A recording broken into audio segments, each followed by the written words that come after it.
What's the most shocking transformation you've ever seen? Story 1. My old dean in high school was huge my freshman year.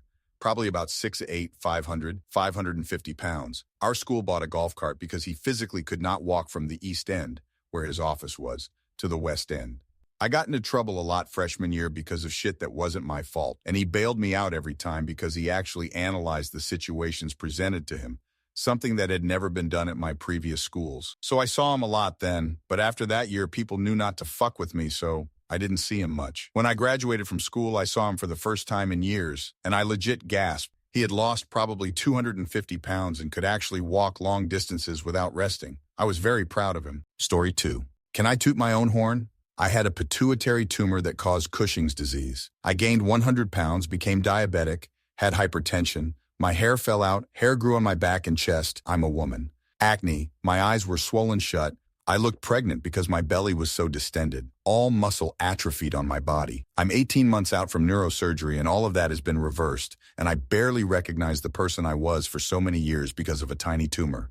Story 3. A girl I went to school with was always picked on because her parents were poor. Her mother worked in a minimum wage job, and her dad didn't work at all. TBH. I don't know how people even noticed her enough to bully her, as she was always quiet and came in and out of class unnoticed. At school, she always, I hate to say this, took the bullying and never once ever complained. That's the best way I can describe it. I remember her as always of average looks and intelligence while we were at school and very skinny. Once we left school, everybody went their separate ways. Last year, she surfaced on Facebook with a family and also a degree from Cambridge University. It turns out she had joined the Army and went through officer training at Sandhurst and is a captain in the Army Air Corps. She has pictures of her tours in Iraq and Afghanistan. The quiet girl who got bullied was a very intelligent, tough person who I suppose we all wanted to be ourselves. It was nice to see. Story 4. Not my batchmate, but an upperclassman. I used to go to a public high school where everyone was poor or middle class, absolutely no rich kids. This is in a province in a third world country, so when I say poor, I mean down and out dirt poor. I made friends with this older guy who I always see on my walk to school. When I asked him where he lived, he would always point up to the mountain. I always thought of it as a joke, but when he didn't show up for class after a really bad storm, rumors spread that his family's house in the mountains got destroyed. He stopped school after that, and I haven't talked to him since. He finished high school the next year and applied to a prestigious university in the country. He took a finance course, but had to stop a few times because of financial issues. He graduated 6 years later with honors nonetheless. Now he's a regional office manager for a bank, and he also owns a small travel agency. The scrawny kid from the mountain became a big-time businessman. Story 5. I've known my stepbrother since we were little kids. We're in our 50s now. He was born a she. Our families had been close since we were maybe 3. Through a series of divorces and deaths and a marriage, we ended up becoming family. Growing up, my stepbrother was a shy girl, horribly and clearly uncomfortable in her own skin. When she spoke, she was so quiet you had to strain to make out what she was saying. She was always awkward and socially uncomfortable. Shortly before we became family, she had, at the age of 30 or so, decided to go to medical school. While she was in medical school, she decided to transition. I was living out of the country and I didn't see her until over a year after the transition.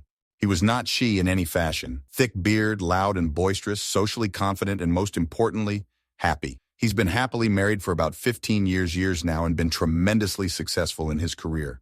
So when people are against this stuff, I just don't understand. It took this sad person to be pitied and turned them into this happy, confident, successful person. How can there be anything wrong with that? Story 6. Before and after my mom divorced my dad, before she was June Cleaver, dressed nicely, never drank, cooked, gardened, took care of myself and my sister. As soon as she moved out and asked for a separation, it was like a light switch. She was an alcoholic, slept around, didn't take care of herself, and wasn't involved with me and my sister. The person I knew as mom wasn't anymore. I didn't know who they person was. I guess that's what happens when you were married to a narcissist. Physically abusive, verbally abusive man for 25 years. She's doing better now. Still a completely different person though.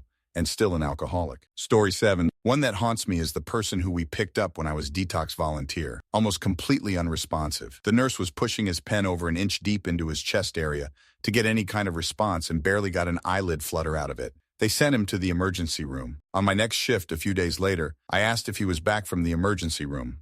I was half convinced he probably had died. But no, he had been released and was in our facility recovering. Turns out he had been injecting hairspray because it was a cheaper high than alcohol. When he was pointed out to me, I couldn't even reconcile that asterisk. This asterisk guy was the same one I'd seen just a couple days earlier. Story 8. In 7th grade, this shy, nerdy, short kid sat next to me during class. I liked him a lot. He left the school a year later. When I was in college, I met this guy at this party. He says, "I know you." Tall, assertive, muscular guy. I told him I don't know who he is. After we spoke for a while, I realized it's that shy kid I knew from before. I've never seen such a transformation. It felt almost supernatural. Still feels hard to believe it's the same person. Story 9.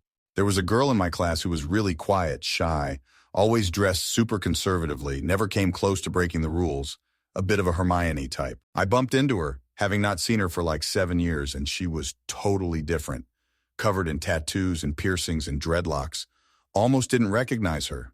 Story 10. Worked with a young guy just out of high school. Pretty aimless, smoked, drank, terrible posture, long greasy hair, not much ambition, dressed in the same dirty jeans every day. For some unknown reason, out of the blue, he joins the Marine Corps, comes back after basic training to visit his family, and stops by work to say hi. I went up front to get something and he said hello. I didn't recognize him. He was in uniform, tan shirt with blue pants all freshly pressed, shoes spit shined with his cap under his arm, buzz-cut hair, arrow-straight posture, was calling us older guys, sir. Seriously, not the same person. Story 11. I had a very overweight but super friendly and sweet friend in high school. Not a girly girl, wore hoodies and cargo pants, hair always in a bun, and no makeup. She was 2 years younger than me. This comes into play later. We were on the rifle team, and she was extremely good, to the point where she was being scouted by the Olympic sharpshooting team, even during her first year. She was automatically varsity level after tryouts. Her dad was a retired USMC sniper scout and taught her to shoot since she was 6 years old. We lost touch after my senior year. She never responded on AIM after I got to college, and she got rid of her MySpace, pre-Facebook. I thought she was done with social media, and people were no longer in sight, so I just moved on. I don't blame her. People were unkind to her, and she never lost her temper or fought anyone, just said that those people don't matter. I went back to visit my old HS after my second year of college, which would have been her senior year of HS. I stopped by the rifle coach's office. He taught health education, and she was there talking with him about the upcoming rifle match state finals. She must have lost 150 pounds, was wearing super skin-tight yoga/activewear, had her hair down in a cute what I would call choppy bob, and was wearing makeup. She looked like a young Melanie Griffith, circa 1976 Playboy era. My jaw dropped as she saw me and gave me a super hug. Her confidence was beaming and was dating her direct rival from another school. They were planning on going to the same university as far as I remember. Story 12. Guy who I went to school with and was sort of friends with was sort of a jock in high school. We lost touch after graduation, though. I left school 17 years ago. His grandmother lives nearby, and I sometimes say hello if I pass. I was walking by earlier this year, and there was this hunched-over bloke who I could have sworn was at least a decade older than myself. It took me a while to recognize it was the guy I went to school with. I have honestly never seen a person look so different, not just physically, but in how they spoke and carried themselves. It was honestly like a totally different person. I said hello and how are you, and he said he was doing fine, but I could tell he wasn't. I have no ideas what happened to him in the years since I last saw him, but clearly the years hadn't been kind. Story 13.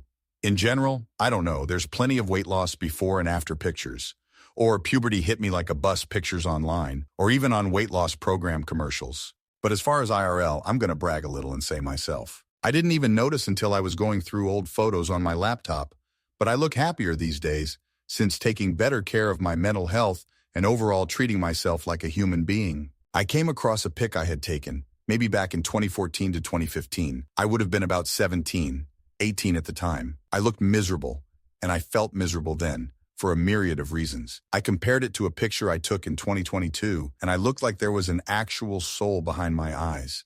I looked so much better because I felt happier and more confident. I never expected to see my internal progress show on the outside. I wish I could go back to my 16, 17-year-old self and tell them that I made it through all the crap I was going through then. But I only made it to my current 27-year-old self because that miserable, scared, lonely, and depressed teenager didn't give up. I hope I can look back in another 10 years and see more positive changes in myself. Story 14. Winter in Ontario. First winter I remember. First snow in October. Plow piles so high people painted their address on the snow street side or no one would find them. Minus 45 C/49F for several days in a row.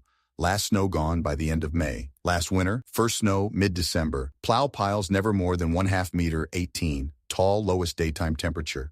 27 C/17F. once or twice in the whole time. Last sad traces of snow gone by early April. Please do not try to tell me climate change is a hoax. Story 15. One of the most shocking transformations I've ever seen is the story of people who've made dramatic lifestyle changes, such as those who went from sedentary lifestyles to completing marathons or ultra-marathons.